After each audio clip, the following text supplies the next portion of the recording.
आज का हम लोग का पहला प्रश्न है, एक ट्रेन 14.5 सेकेंड में 130 मीटर लंबा प्लेटफॉर्म पार करती है और 20.25 सेकेंड में 245 मीटर लंबा प्लेटफॉर्म पार कर सकती है, तो ट्रेन की गति यानी स्पीड क्या है, ज्ञात कीजिए। तो इस प्रकार के प्रश्न में क्या करेंगे हम लोग, प्लेटफॉर्म के लंबाई के अंतर में टाइम के अंतर से हम लोग यदि भाग देते हैं तो ट्रेन का स्पीड निकल जाता है। तो स्पीड ऑफ ट्रेन क्या हो जाएगा, प्लेटफॉर्म का लंबाई पहले 130 था और बाद वाले प्लेटफॉर्म का लंबाई 245 था, तो दोनों का अंतर निकालेंगे तो 245 में से 130 जाएगा, 115 आएगा। ये तो हो गया हम लोग का 115। और बटा में क्या चाहिए, टाइम, क्योंकि speed is equal to distance by में, speed is equal to distance बटा में टाइम होता है। तो नीचे टाइम चाहिए तो टाइम का अंतर निकालेंगे। 20.25 में से 14.5 को घटाएंगे तो 14.5, यहाँ कुछ नहीं तो 0 घटा देंगे तो आ जाएगा 5.75, यानी टाइम कितना आ गया हम लोग का 5.75। लेकिन ये आएगा मीटर प्रति सेकंड में। अब जो स्पीड आएगा हम लोग का मीटर प्रति सेकंड में, क्यों, क्योंकि दूरी जो लिए है वो मीटर में और समय ले लिए सेकंड में, तो चाल किस में आ जाएगा, मीटर प्रति सेकंड में। जबकि ऑप्शन में चाल देख रहे हैं कि सभी किलोमीटर प्रति घंटा में दे रहा है, तो किलोमीटर प्रति घंटा बदलने के लिए क्या करेंगे, 18/5 से गुना कर देंगे। अब इसको हम लोग हल करेंगे तो सबसे पहला काम क्या हुआ हम लोग का, इस दशमलव को खत्म करना है। दशमलव के बाद 2 अंक, तो यहाँ इंटू कर देंगे 100, क्योंकि दशमलव के बाद जितना अंक होता है उतना 0 बैठाते हैं 1 के साथ ऊपर में। अब इसको हम लोग हल करेंगे तो 115 से ये 5 बार में चला जाएगा। आप चाहे तो इसको क्या कर सकते हैं, अपना अलग छोटा छोटा काट सकते हैं। 5 से ये 20 बार में जाएगा 100, और फिर 5 से 20 4 बार में जाएगा, तो क्या हम लोग का बच गया, यहाँ 18, यहाँ 4 गुना में, तो 18 चौक 72 किलोमीटर पर आवर। तो ट्रेन की गति क्या थी, ऑप्शन नंबर डी 72 किलोमीटर प्रति घंटा। हम लोग का अगला प्रश्न है, एक रेलगाड़ी समान गति पर चलती है और 350 मीटर लंबे एक स्टेशन को 15 सेकंड में पार कर जाती है। अब बोल रहा है, यदि 430 मीटर एक और स्टेशन को पार करती तो 23 सेकंड में पार करती है, तो रेलगाड़ी की गति क्या है। पिछला प्रश्न ही हम लोग का है, जिस तरह से पिछले प्रश्न को हल किए थे उसी तरह से इसको हम लोग हल करके अपना ट्रेन का स्पीड निकाल लेंगे। क्या करना है, एक ही गाड़ी है, यानी वही गाड़ी, एक ही गाड़ी है जो 350 मीटर लंबा स्टेशन को पार करती है तो इतना सेकंड का समय लगता है। लेकिन जो गाड़ी इस स्टेशन को पार कर रही थी वही गाड़ी यदि 430 मीटर लंबे स्टेशन को पार करती है तो 23 सेकंड का समय लगता है। तो ट्रेन का गति क्या होगा, तो लिखेंगे स्पीड ऑफ ट्रेन। क्या करते हैं हम लोग, सेम ट्रेन है इसलिए प्लेटफॉर्म की लंबाई का अंतर निकालेंगे। तो पहले के प्लेटफॉर्म का लंबाई 350, दूसरा 430, तो 430 में से 350 जाएगा, कितना आ जाएगा, तो 8 5 13 80 आ जाएगा। यानी कि इसमें से इसमें इसको घटा देंगे 80 मीटर आएगा। ये तो हो गया प्लेटफॉर्म की लंबाई का अंतर। बटा में क्या करते हैं हम लोग, टाइम का अंतर। पहले समय 15 सेकंड का लग रहा था, बाद वाला समय 23 सेकंड का लग रहा है, तो दोनों का टाइम का अंतर कितना आएगा, 8। अब जो आएगा हम लोग का चाल वो मीटर प्रति सेकंड में, क्योंकि दूरी किस में लिए, मीटर में, और समय लिए हैं सेकंड में। लेकिन यहाँ ऑप्शन में दे रहा है किलोमीटर प्रति घंटा में, तो किलोमीटर प्रति घंटा बदलने के लिए 18/5 से हम लोग गुना करेंगे। अब इसको सरल करेंगे तो 8 × 80 5 दूना 10, 18 दूना 36 किलोमीटर पर आवर। यानी ट्रेन किस स्पीड से चल रही थी? ऑप्शन नंबर डी, 36 किलोमीटर प्रति घंटा की चाल से।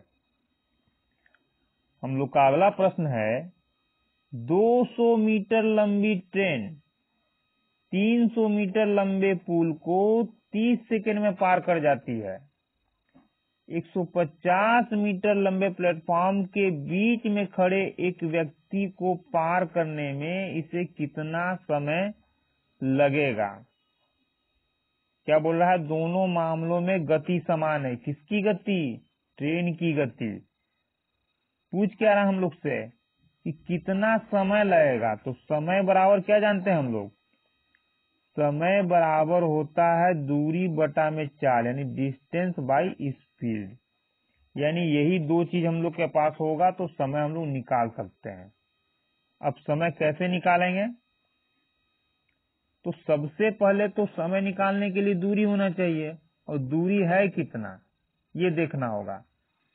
तो किसका दूरी यूज करना है? तो बोल रहा है यदि ट्रेन 150 मीटर लंबे प्लेटफॉर्म के बीच में खड़े एक व्यक्ति को पार कर रही है। ट्रेन जब भी कितना लंबा प्लेटफॉर्म है इससे मतलब नहीं है। ट्रेन जब भी किसी व्यक्ति को पार करती है तो ट्रेन अपनी ही लंबाई को पार करती है। यानी यहाँ दूरी क्या हो जाएगा समय निकालने के लिए? दूरी हो जाएगा हम लोग का ट्रेन का ही लंबाई, क्योंकि ट्रेन व्यक्ति को पार कर रही है तो ट्रेन का लंबाई यूज करेंगे। इस प्लेटफॉर्म के लंबाई से कोई मतलब नहीं है। क्यों? जैसे मान लीजिए कि प्लेटफॉर्म है तो व्यक्ति तो यही कहीं ना कहीं खड़ा होगा, तो ट्रेन इस व्यक्ति को पार करेगी। तो व्यक्ति को पार करने के लिए ये ट्रेन जो है सिर्फ अपनी ही लंबाई पार करेगा। यानी कि दूरी कितना हो जाएगा हम लोग का? ट्रेन का लंबाई। तो ट्रेन का लंबाई तो 200 मीटर है, बट्टा में चाहिए चाल। अब चाल कहाँ से आएगा? क्योंकि चाल किसका चाहिए? ट्रेन का। तो ट्रेन का चाल अब निकालेंगे। यानी इससे हम लोग को पता चला कि दूरी तो है हम लोग के पास समय निकालने के लिए, लेकिन चाल कहाँ है? नहीं है। तो चाल कैसे निकालेंगे? तो चाल निकालने के लिए देखिए कैसे निकालें हम लोग। 200 मीटर लंबी ट्रेन 300 मीटर लंबे पुल को इतना सेकंड में पार कर जाती है। यानी टोटल दूरी कितना हुआ? जब ट्रेन पुल को पार करती है तो अपनी लंबाई और पुल की लंबाई दोनों की लंबाई को पार करती है। तो टोटल कितना दूरी ये तय किया? 200 यहाँ, 300 यहाँ, 500। निकालना है स्पीड। क्या निकालना है? स्पीड। स्पीड बराबर डिस्टेंस बाई में टाइम। तो 200 मीटर 300 मीटर का दूरी, टोटल कितना दूरी हो गया? 500 मीटर का दूरी तय किया कितना सेकंड में? 30 सेकंड में। तो चाल नहीं आ गया हम लोग का मीटर प्रति सेकंड, यानी 500 बटा में 30 मीटर प्रति सेकंड की चाल से ट्रेन चल रही थी। यानी जब इस स्पीड से ट्रेन चल रही थी तो 150 मीटर लंबे प्लेटफॉर्म पर खड़े व्यक्ति को कितने समय पार करेगी? तो व्यक्ति को पार करने के लिए सिर्फ अपनी लंबाई को पार करेगी, लेकिन किस स्पीड से? इस स्पीड से। तो इस स्पीड से भाग दे देंगे हम लोग। तो भाग दे देते हैं 50 500 बटा में 30। अब ये तो हल होगा नहीं अभी, तो क्या करेंगे हम लोग? इसको आगे बढ़ाएंगे। 200 तो 200 रह जाएगा, करेंगे इनटू, और ये क्या हो जाएगा? उलट जाएगा। यानी 30 ऊपर 500 नीचे। काट देंगे। 0 से 0 गया, 5 6 30, 6 दूना 12। कितना सेकंड में पार कर जाएगी ट्रेन? यानी जो ट्रेन 300 मीटर लंबे प्लेटफॉर्म को 30 सेकंड में पार कर रही थी, वही ट्रेन एक व्यक्ति को पार करने के लिए 12 सेकंड का समय लेगी। हम लोग का आंसर क्या हो जाएगा? Option number C, 12 second.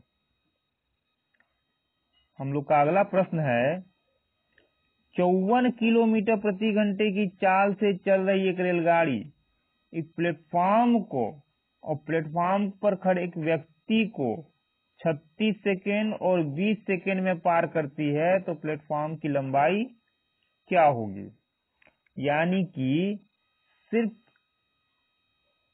क्या बोल रहा है, एक प्लेटफॉर्म को, यानी कि व्यक्ति यदि प्लेटफॉर्म को पार करती है तो अपनी लंबाई, व्यक्ति नहीं, यहाँ क्या है, ट्रेन, रेलगाड़ी यदि प्लेटफॉर्म को पार करती है तो अपनी लंबाई और प्लेटफॉर्म की लंबाई, दोनों की लंबाई को इतना सेकंड में पार करती है, और प्लेटफॉर्म पर खड़े व्यक्ति को पार करती है, आदमी को, तो सिर्फ इतना समय लगता है। तो प्लेटफॉर्म की लंबाई क्या होगा, क्या करेंगे, यहाँ डायरेक्ट हम लोग इसको बनाएंगे।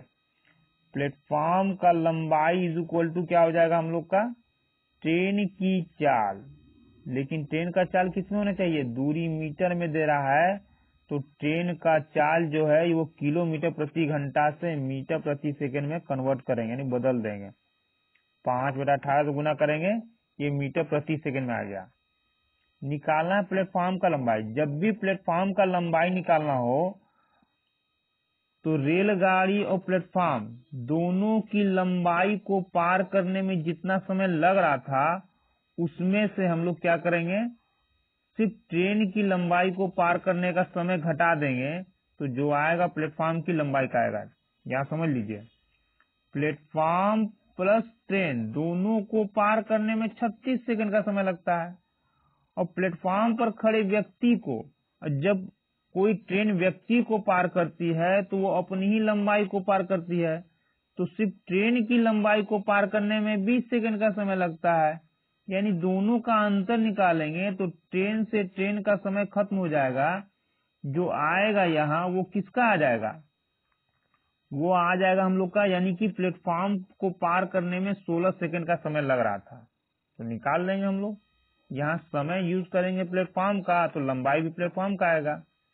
तो 18 तिया 54, 16 पचे 80, 8 3 24, 240 मीटर, यानी प्लेटफॉर्म की लंबाई कितनी थी, ऑप्शन नंबर ए 240 मीटर। हम लोग का अगला प्रश्न है, 36 किलोमीटर प्रति घंटे की गति से चलती ट्रेन एक प्लेटफॉर्म को 80 सेकंड में पार करती है। ट्रेन प्लेटफॉर्म को पार कर रही है, यानी कि अपनी लंबाई और प्लेटफॉर्म की लंबाई, दोनों की लंबाई को पार करने में 80 सेकंड का समय लगता है। वही ट्रेन विपरीत दिशा में इतना की गति से चलते एक व्यक्ति को पार करने में 24 सेकंड का समय लेती है, तो प्लेटफॉर्म की लंबाई ज्ञात कीजिए। अब बोलिए कि यहाँ भी प्लेटफॉर्म का लंबाई ज्ञात करना है, तो जिस तरह से हम लोग पिछले प्रश्न में बनाए थे कि यूज कर लेते इस तरह से, प्लेटफॉर्म का लंबाई बराबर चाल तो दे ही रहा है ट्रेन का, दोनों के समय का अंतर निकाल करके इसमें गुना कर देंगे तो प्लेटफॉर्म का लंबाई आ जाएगा, लेकिन नहीं आएगा। क्यों, दोनों प्रश्न में अंतर है। क्या अंतर है, यहाँ देखिए, ये इसी ट्रेन से, इसी गति से ट्रेन चल रही थी, यानी ट्रेन के स्पीड में कोई बदलाव नहीं हुआ, और यहाँ क्या बोल रहा है कि पहले जो ट्रेन चला वो इस स्पीड से चला प्लेटफॉर्म को पार करने के लिए, लेकिन बोल रहा है कि वही ट्रेन विपरीत दिशा में इतना की गति से चलते एक व्यक्ति को पार कर रही है। यानी व्यक्ति को पार तो कर रही है, लेकिन व्यक्ति का भी अपना कुछ न कुछ चाल है। पिछले प्रश्न में व्यक्ति का कोई चाल नहीं था, अब व्यक्ति का कोई चाल नहीं था तो व्यक्ति का स्पीड कुछ नहीं था, तो ट्रेन का ही अपना स्पीड काम करेगा, तो स्पीड दोनों जगह सेम था, यानी ट्रेन का ही चाल था। यहाँ ट्रेन का चाल बदल जाएगा, इसलिए हम लोग उस तरह से इसको नहीं बना सकते हैं। कैसे, अभी ट्रेन चल रही है 36 की स्पीड से, कब, जब प्लेटफॉर्म को पार करेगी, लेकिन जब व्यक्ति को पार करेगी तो व्यक्ति के सापेक्ष में ट्रेन का स्पीड बदल जाएगा। कैसे, मान लीजिए कि ये ट्रेन जा रही है, तो ट्रेन जा रही है 36 किलोमीटर प्रति घंटा के स्पीड से, इधर से ट्रेन के सामने से व्यक्ति आ रहा है और व्यक्ति का स्पीड बोल रहा है कि 18 है, व्यक्ति का स्पीड 18 किलोमीटर प्रति घंटा है। तो जो दोनों एक दूसरे के विपरीत चल रहे हैं तो स्पीड क्या हो जाएगा, जब भी एक दूसरे के विपरीत चला जाता है तो स्पीड जो होता है वो जुट जाता है। यहाँ यानी यहाँ स्पीड हो जाएगा 54 किलोमीटर प्रति घंटा। तो पहले स्पीड इतना था, अब स्पीड इतना हो गया, तो चाल बदल जाने के कारण पिछला ट्रिक जो है वो हम लोग अप्लाई नहीं कर सकते हैं। उसको अप्लाई करने के लिए क्या करना होगा, ये जो 36 किलोमीटर प्रति घंटा ट्रेन का चाल था, तो इसको भी 36 बनाना होगा। या तो इसको 36 बना ले, और नहीं तो हम लोग दूसरे तरीके से इसको हल कर ले। तो हम लोग दूसरे तरीके से ही यूज कर लेते हैं अपना बेसिक फॉर्मूला। क्या, कैसे? 36 के स्पीड से यदि चलेगा तो 80 सेकेंड में ट्रेन कितना दूरी तय करेगा, ये निकाल लेते हैं। तो 36 किलोमीटर प्रति घंटा, और इसको मीटर प्रति सेकेंड में बदलेंगे तो 5/18, ये तो हो गया चाल, इंटू समय 80 सेकेंड, यानी 80 सेकेंड में कितना दूरी तय किया, निकाल लेते हैं। 18 दूना 36, तो कितना आ जाएगा? 5 दूना 10, 10 में 80 से करेंगे 800। लेकिन ये 800 मीटर का दूरी जो है, इसमें क्या क्या है? ट्रेन पार कर रही है प्लेटफॉर्म को, यानी ट्रेन की लंबाई और प्लेटफॉर्म की लंबाई, ट्रेन प्लस प्लेटफॉर्म दोनों की लंबाई का मान ये 800 मीटर है। अब बोल रहा है कि ट्रेन जो है इतना के स्पीड से चलते व्यक्ति को इतना सेकंड पार करती है, और ट्रेन जब इतना के स्पीड से चलते व्यक्ति को पार करेगी तो ट्रेन का सही चाल कितना हो जाएगा, यानी ये अपेक्षित चाल कितना हो जाएगा? रिलेटिव स्पीड, रिलेटिव स्पीड जो होगा वो इतना हो जाएगा, क्योंकि ट्रेन और व्यक्ति दोनों एक दूसरे के विपरीत चल रहे हैं। जब दोनों एक दूसरे के उल्टी दिशा में चलेंगे तो चाल क्या होता है? हमेशा जुट जाता है। तो 54 हो गया, यानी अब तो चाल 54 हो गया, लेकिन किलोमीटर प्रति घंटा में मीटर प्रति सेकंड में इसको बदल लेंगे, और समय कितना लग रहा है? 24 सेकंड का। तो 24 सेकंड में कितना दूरी तय किया, निकाल लेंगे। 18 तिया 24, 24 पाँचे 120, 12 तिया 36, 360 मीटर। लेकिन ये 360 मीटर क्या आया? ट्रेन पार कर रही है व्यक्ति को, और ट्रेन जब भी व्यक्ति को पार करती है तो ट्रेन अपनी ही लंबाई को पार करती है, यानी ट्रेन का लंबाई। किसका लंबाई?